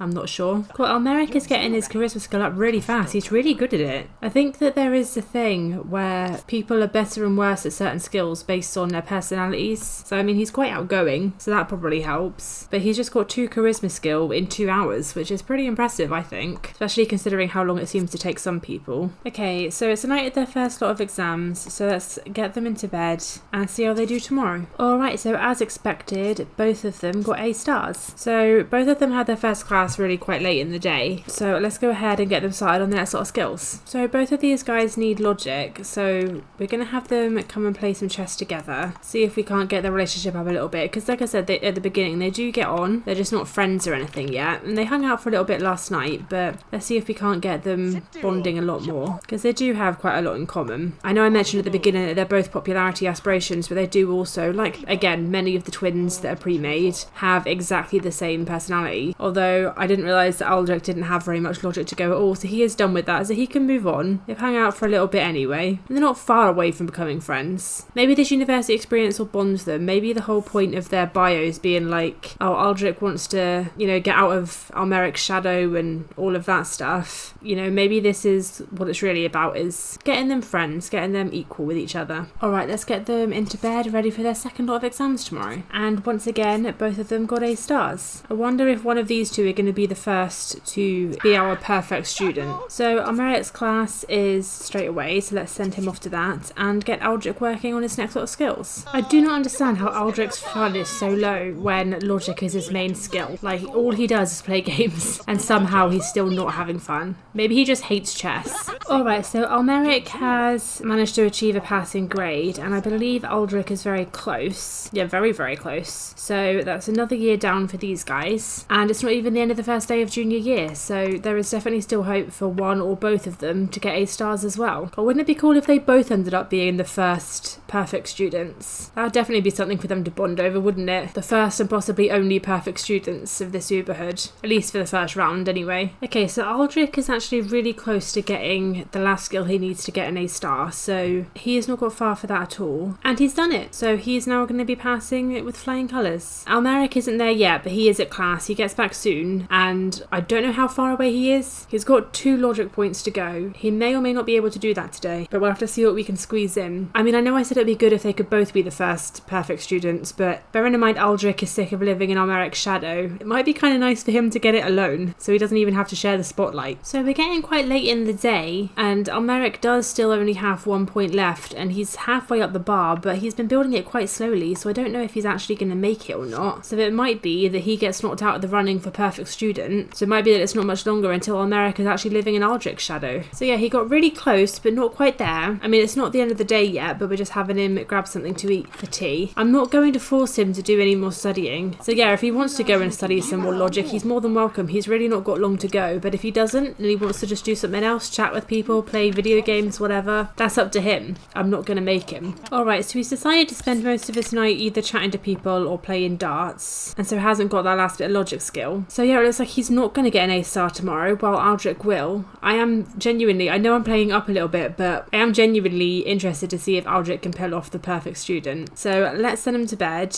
ready for the next sort of exams and the next sort of studying. See if we can get Aldrich to study enough to get an A star in his 4th year as well. Are these two actually going to be together for once? Usually they sit at separate tables. I hadn't even realised, but they actually became friends at some point, and their relationship's close enough. Oh no, it's not. It's not close enough on Aldrich's side for them to be best friends, but they're not far off. So university has definitely brought them closer together, which is lovely. So off they go to their final exam. Alright, so Almeric actually only got a C+. I knew he wasn't going to get an A star, but I thought he was going to do a bit better than that, so I was a bit surprised at that. But as expected, Aldrich got an A star. So they've both got a bit of time before the next class, so let's get them started on the next lot of skills. The top +2, back at it again. I will say, I know that these guys haven't really done a whole lot other than study, and like I've said before, that is just going to be the case with some university students. I do think the popularity sims aren't always the most interesting to play on their own as well, but then I think they are vital for the neighbourhood because they make a lot of wants to make friends, and they make a lot of wants to throw parties. So while we haven't done anything with these guys whilst we're playing in this round, in the future it's really handy to have sims who make a lot of friends and then throw a lot of parties so that those friends meet each other and then potentially, you know, form relationships, have families, whatever. Popularity sims are really vital for the neighbourhood ecosystem because even though they may not get up to a lot on their own, they bring everybody together and introduce people to each other, and that is what allows the neighbourhood to grow and relationships to form and stuff. So I do think popularity sims are really important, even if they're not always the most interesting.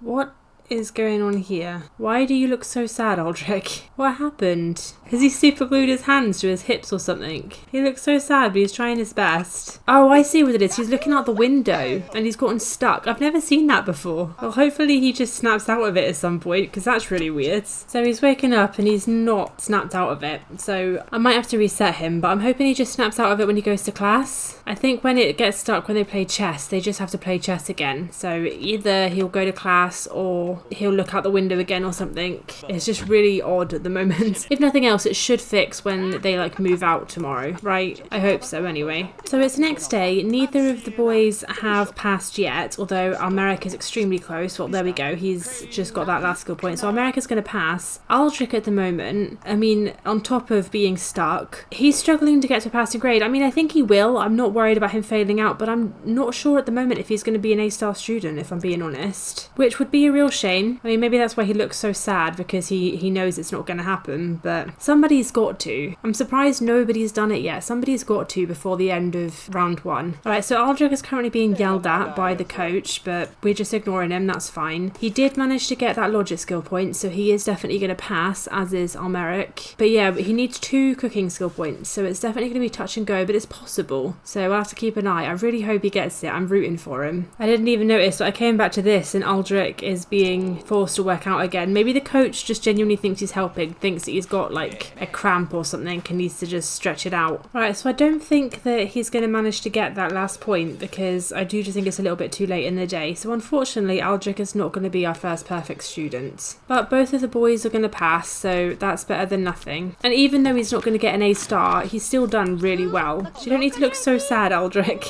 Alright, let's send them to bed for the final time, ready for their last lot of exams. So off they go. Alright, so they both finished the year with C+. So we're going to come pay the bills and then send them home. Well, to their new home. Alright, so America's heading back to the neighbourhood, back to Strangetown. So let's move Aldrich out as well. Growing up fixes animation. That's all they had to do is grow up. Alright, and that's Aldrich heading back to Strangetown. So let's go and move them into the new apartment. So as usual, let's go ahead and give them a makeover. Alright, all made over. So we are across the road from where the others were. So we've got a 3-bed and a 2-bed downstairs and a 3-bed and a 1-bed upstairs. So obviously we're going to move these 2 into the 2 beds. Alright, so that is their bedrooms made over. And that is everything for the Davis household. So let's head over to the next one, the student housing household. The Fiesta dorms are known all over campus for their diversity. Will William, Blossom and Clara find in each other friendship or drive each other crazy? So in this household we have 3 Sims, Clara, Blossom and William. First up we have Blossom. Blossom is a family Sim studying biology. Her bio says, Blossom is quiet, friendly and eager to meet new people. She loves butterflies and bumblebees. And did I mention her name is literally Blossom Moonbeam? Very much, I imagine, to be a soft-spoken hippie type, but maybe she would get on really well with Jared Starchild. In fact, I think she would get on really well with Jared Starchild. They're both family Sims and everything, so maybe they'll end up meeting at some point. I think that would be quite fitting if they did. Then we have William Williamson, who is a fortune Sim studying physical education, which again would have been economics before I changed it, and would also make more sense. It says, while others may party and prank, William simply can't be bothered with the day-to-day goings on of a large camp. Who wrote this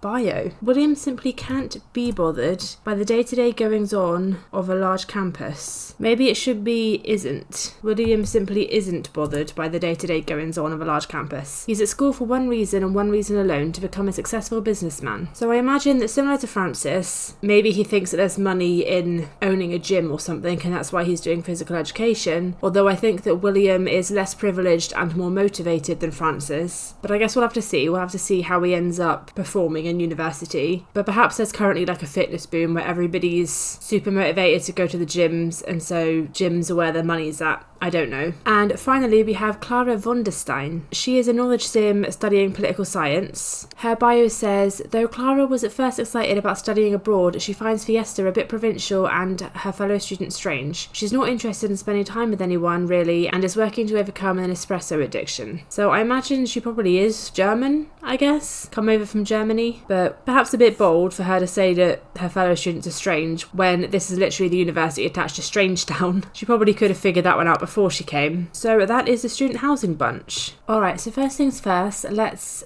give them all bedrooms. So this one's most obvious for Blossom with the flowery bedding, and then this one feels most obvious for Clara, and I would give it to her if she was on her own, but it's the only one with the computer and I don't want her to have an unfair advantage, so I'm actually going to put Clara in this one with the lighter brown bedding. And then the only other ones with desks are these 2 hospital bed ones, so maybe we'll just put William in the middle, so then they've all got like a segment each. And immediately these 2 are coming in, well, Clara's coming in having a go at William. I don't know why, because she's not like a nasty person. Neither of them are. They've both got 5 nice points. So I don't understand why she suddenly just dislikes him. Anyway, let's break that up before William actually needs his hospital bed and get them working on their first sort of skills. So I bought an exercise bike for the dorm so that William can work on his body skill. And then we'll have Blossom over here on logic and Clara can come and work on her charisma. Alright, so Blossom's just got a logic skill skill point, and that makes all of them at a passing grade, so they're all alright for this year. So out of everyone, Clara's the only one to have got an A-star grade on the first day. William and Blossom still have some skills to get, but everybody's doing alright. I think I'd be surprised if people don't all get A-stars this first year. Although to be fair, even though Clara is here minding her own business, you know, doing something creative and productive, William has been here for hours queuing up mean interactions with her. Admittedly, she did start it this morning, I'm pretty sure. But, William, your needs aren't great, maybe worry about yourself. No, Clara needs poking, okay? But if this is going to be an issue where William and or Clara ignore their own needs and responsibilities just in order to torment each other, that could become an issue down the line. Or William's gone to pick up his breakfast. He's not even going to come and sit and chat. He's going out and eating on his own. I was hoping they might have a nice chat over breakfast and maybe build their relationship up a little bit, because it's not that bad at the moment. It's -20 and -18, but it's recoverable. But yeah, no, he doesn't even want to have polite chit chat over breakfast with her. He'd rather eat alone. Okay, so everyone has now got up to an A-star grade. Blossom actually wants to flirt with somebody, and weirdly she has chemistry with William. Now I don't really know why that is, because I don't really see how the aspiring businessman and the hippie who just wants to lay in a field of butterflies have anything in common, but they've got 2 bolts apparently. So I'm going to follow the stars, even though it makes no sense to me, and have her come and flirt with William and see how he feels about it. I mean, he's into it, so that's really bizarre. I don't know how these two are getting on so much better than William and Clara, because I would think that the knowledge sim and the fortune sim would have more in common, but they just hate each other for absolutely no reason. I can't figure out why, because like I said, they're both relatively nice people. Blossom has rolled another romantic want for William, but I'm not going to push it too far at the moment because it makes so little sense to me, and I would love it if Blossom actually ended up with Jared Starchild, because I think those two have a lot more in common. Yeah, it's definitely possible that Blossom and William end up getting together or something, which just seems really strange to me. Glad to see these two are still getting along well though. I was hoping that they would, you know, be able to recover their relationship just with time, but they finish class at the same time, so they appear here at the same time, and they just spend the whole time harassing each other, even though Clara could really take a shower. She's more interested in bullying William than she is at dealing with their needs. So I guess maybe no unlikely friendships are going to form between these two after all. To be fair, he's not even fighting back. Oh, there's Sam Boyle in the background. He's not even fighting back. Like, this is just straight up bullying. This isn't even these two falling out. It's just Clara being really nasty, because she did start it first thing in the morning, and yes, I know William did go after her one time. Maybe he was feeling a little bit vengeful, but she's not letting him forget it, and they are just slowly creeping further and further behind the dorms. William, if you're being picked on, the last thing you want to do is end up pushing yourself further and further into seclusion. You're supposed to go in public where more people can see it. I've just had a pop-up that says, Clara, word around the streets is that you're not doing too great in the community. There have been some unpleasant rumours spreading about you. You should keep a lookout for yourself. I mean, I suppose there are windows. I mean, this is William's dorm here, but maybe the dormie in this window saw and has told everybody else. Apparently Clara's a lousy loser now. But even William's not got a very good reputation. Is that because he was mean once? Blossom's doing alright though, but then Blossom just sort of minds her own business. I've not really done a whole lot with reputation, so I've got no idea what it actually means, you know, to have a good or a bad reputation, if there's going to be some kind of consequence for it, or if she's just not going to make friends very easily. But she doesn't look like she's trying to make friends anyway, so maybe it won't really matter. They've managed to do the whole length of the dorms, and she's still going. Alright, let's have everybody head to bed, ready for their first sort of exams tomorrow. Oh, actually, hang on, it looks like William's about to fight back. He's finally had enough, he's finally flipped, and he's finally fighting back. Good on you, William. It's not going to help them improve their relationship, but it might make him feel a bit better. Alright, off they go, so let's see how they do. So, as expected, everybody got an A-star. And thankfully, this new term means that Clara and William have different class hours, so hopefully they won't just spend the whole time harassing each other when they get out of class. William is autonomously doing romantic things with Blossom though, so maybe that relationship will blossom into something. No?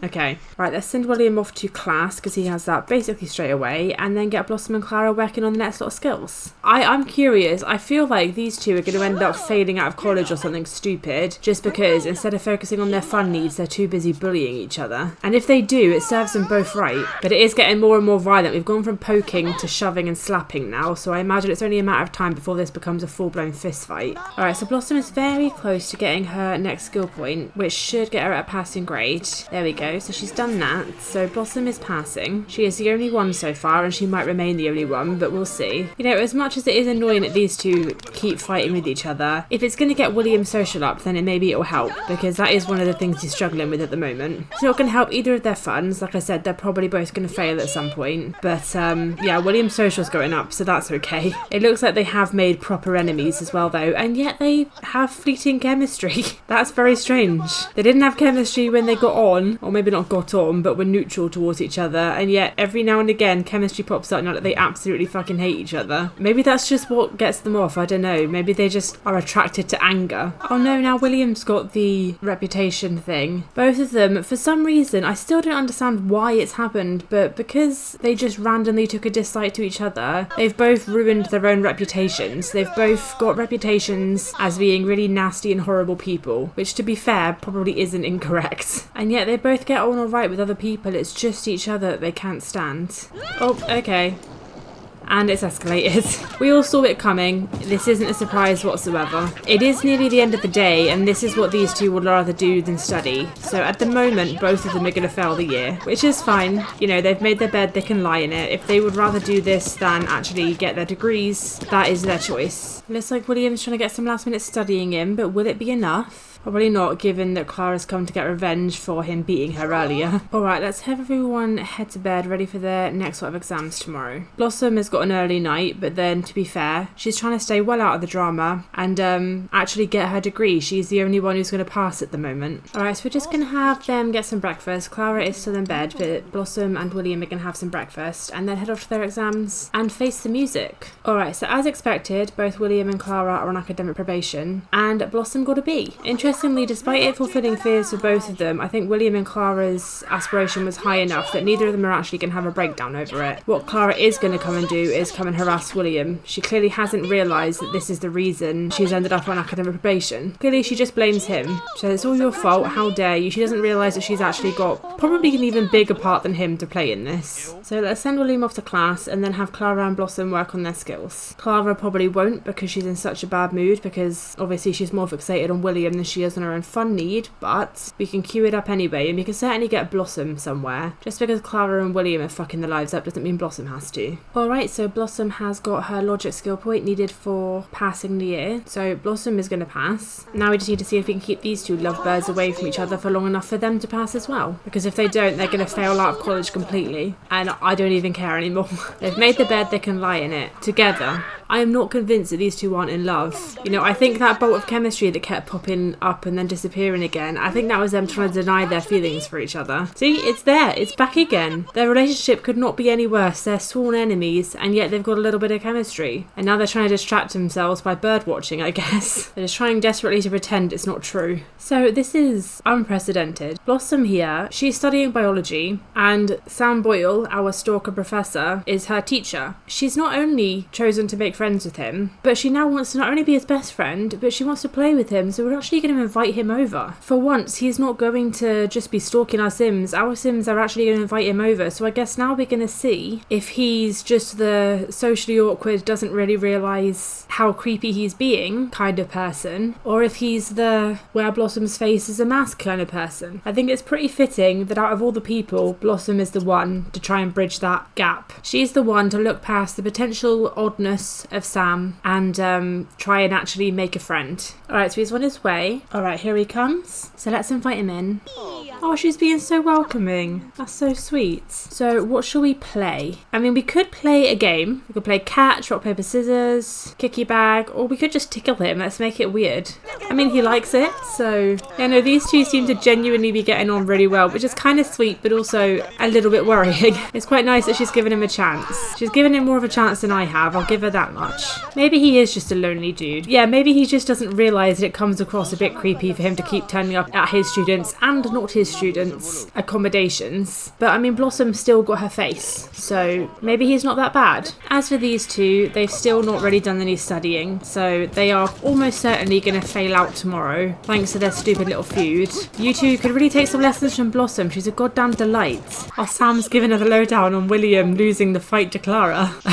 Such a gossip. Alright, let's have everyone head to bed, ready for the next lot of exams. And realistically, Clara and William's last set. Let this be a lesson. Don't let your hatred get in the way of your own aspirations. Alright, so off they go. And let's see what they get. And by they, I mean Blossom, because we already know what Clara and William are going to get. So, as expected, both William and Clara are getting expelled. And Blossom got an A star. So, not only is she keeping away from all the drama, but she's actually doing exceptionally well while she's doing it as well. So, let's let these two grow up. I don't know where Clara's doing it without music, but that's fine. So, Clara's going home first. Off she goes, back to Strangetown. And then William should follow soon after.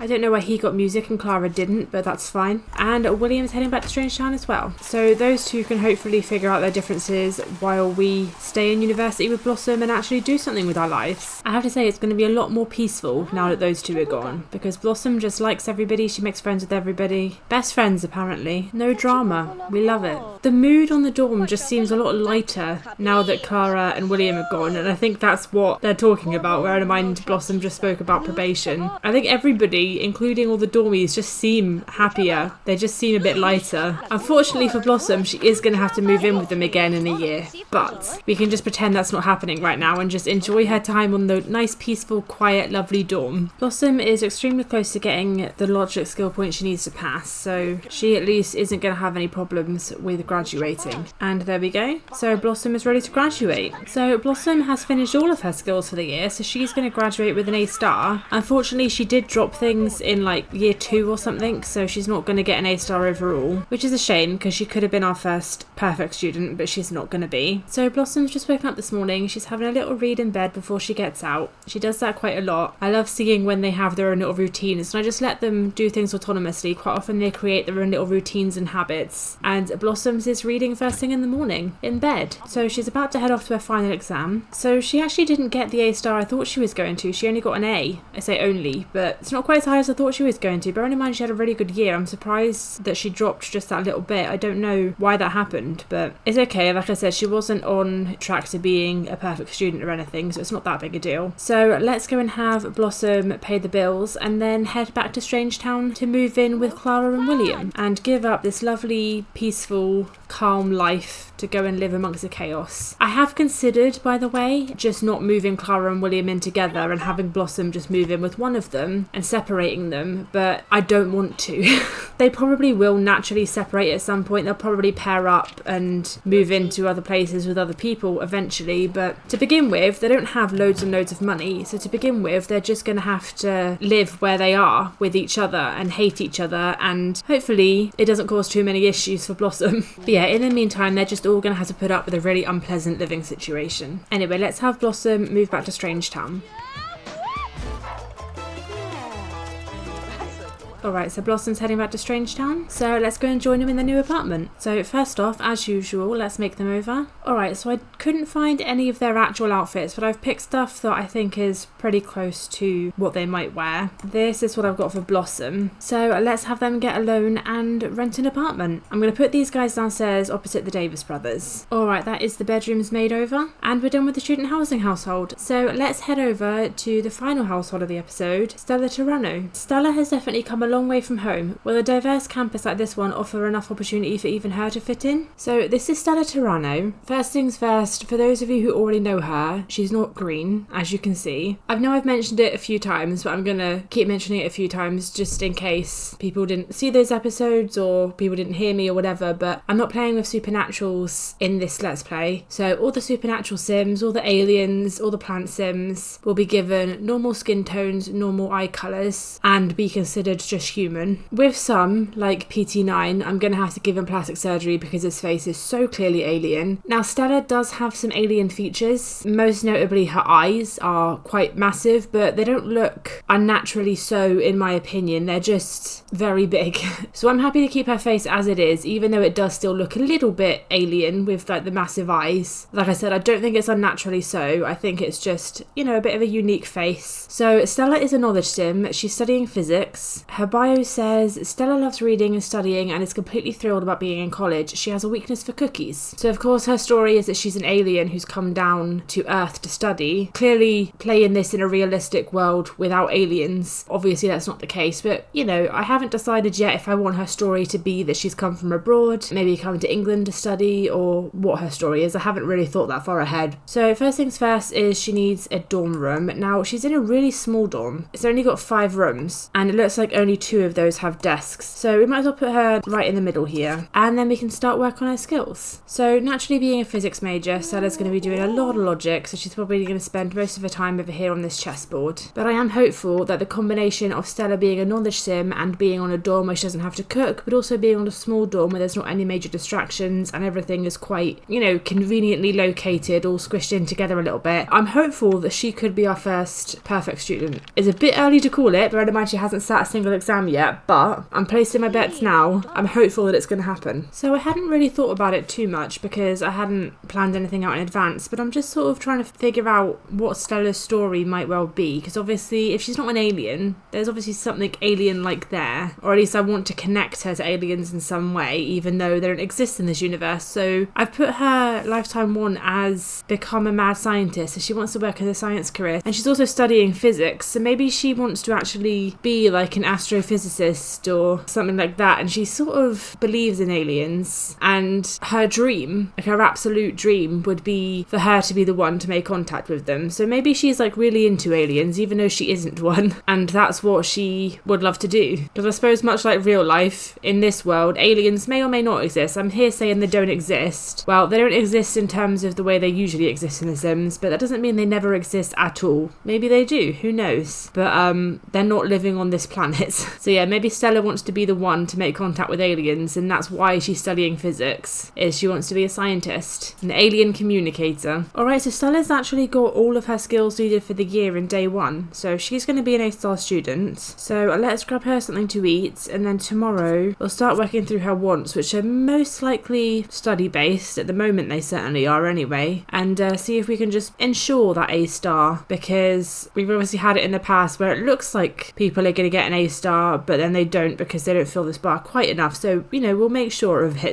So as well as getting the skills she needs for her degree, Stella's actually spent a lot of time working on skills that she doesn't need, particularly mechanical and creative, partly autonomously and partly because she's rolled wants to. So she's almost done with the painting, even though she doesn't need any creative skill for a degree at all. It's like all she wants to do is learn and gain skills more than any other sim, including any other knowledge sim that I've had in university so far. Okay, so it's the day of Stella's first exam. We're just going to have some breakfast and then she'll head off. So as expected, Stella got an A-star. So she's smelling a bit, so she's just going to go take a shower. Then we'll get her working on the next lot of skills. Unfortunately, despite all the wants she rolled last term to build new skills, none of them was stuff she actually needs. So she's got some mechanical and creativity skill, but she doesn't need it. So we're going to have to build new ones, but I'm sure she will be happy with that. Alright, so Stella has just gained another logic skill. So she's at a passing grade. I don't think she's going to get to an A-star on day 1 today like she did last time, but she should have no issues getting there tomorrow. So she's still very much on track. Alright, and Stella has gained the last skill she needs for the year. So that's going to be another A-star year. See, one of the reasons I think Stella's more likely to become the perfect student is she is rolling wants for more skills, more than anyone else has. And yes, I was saying earlier that some of the skills are useless, but some of them are useful. So like she wants to reach cleaning level 4. She doesn't have to for this year, but that'll certainly help her in the future. I don't know if it'll be next year or the year after, but I think her cleaning does need to be level 4 at some point. So she's studying in advance for future years. She's like ahead of where she should be. Like she is really motivated. And it's not even like she just has more time than the others, because this year she's actually managed to do her term paper and everything. Like she's just doing nothing but uni work and skill building. She is starting to struggle with her needs a little bit, in particular her fun need, probably because of the term paper she wrote. But luckily logic is her course's main skill, so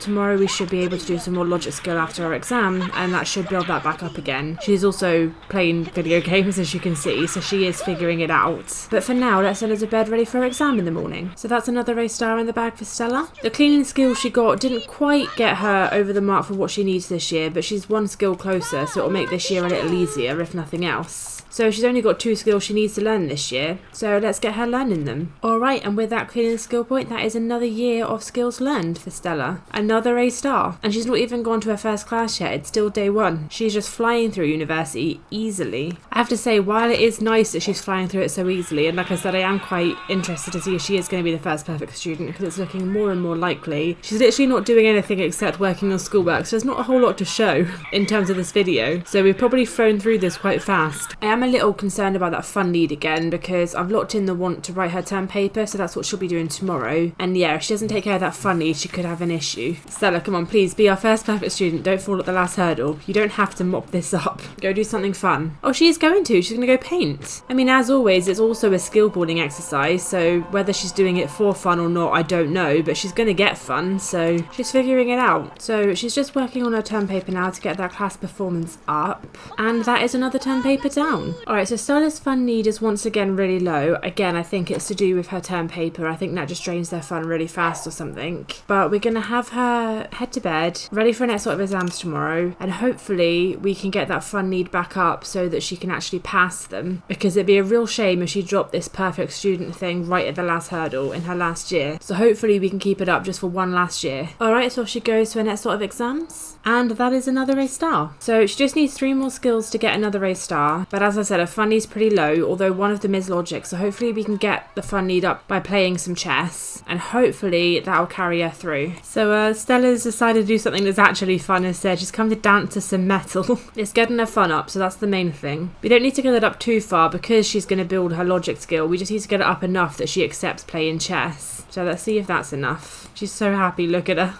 Alright, she seems to be sticking with it, so that's good news. She's got class in the middle of the afternoon this time, whereas she'd had it in the night the last couple of years, so she won't get her skills today, but hopefully she should be able to get them all tomorrow. Interestingly, not only is Stella not hitting A+ in her first day today, but she's not actually passing at all yet, so she's not passed in her first day. I think this is the first time that it's been a little bit more of a struggle for her. I'm still confident she'll make it, but it seems to be a bit harder for her this time. The good news is that after a good night's sleep, her needs are all back well in the green. She spent some time last night working on her painting, and she's going to go do that some more, so that's helped her fun. So she should have no issues getting the rest of her skill points today. Okay, so she's just got the logic skill she needs, so she's passing the year. So let's try and get those cooking skill points. I really think she's going to be the first perfect student. Although I say that, it is going to be close because she's just about to get the first one, but she needs 2 skill points. And it does get harder as you go along, so I said I think she's going to be fine, but it is actually going to be quite close, and she might not be. So she's got 1 more skill point now, but she does have class in a couple of hours, so whether she'll be able to get it or not, I don't actually know. It basically just depends how long it takes her. Alright, so she's made good progress. She's nearly there, but not quite. But she does have a bit of time after class as well. So we'll carry on for a little bit after class, and hopefully she can just get that last little bit in. But it is definitely touch and go. I really want Stella to be our first perfect student, but I just really don't know at the moment. But she's so close. So it's getting quite late, and unfortunately Stella did not get that last skill point. So frustrating. But she came back from class, she had some needs to attend to, and she just didn't have time, and she's got to go to bed shortly. So annoyingly, she is also not going to be our first perfect student. She got so unbelievably close, but she's just got a tiny amount of cooking skill that she needs, and she hasn't got it. So we'll send her to bed, ready for her final lot of exams tomorrow, and we'll see what she gets, but unfortunately it won't be an A star. She was so close. So she finished her final year with the C+, which is really unfortunate, but it is what it is. She still did really well overall, and she can be really happy with that. But we are still waiting for our perfect student, so maybe they will be in Academy Le Tour, which is where we'll be going next episode. So let's get Stella all packed up and ready to go, and move her back into Strangetown.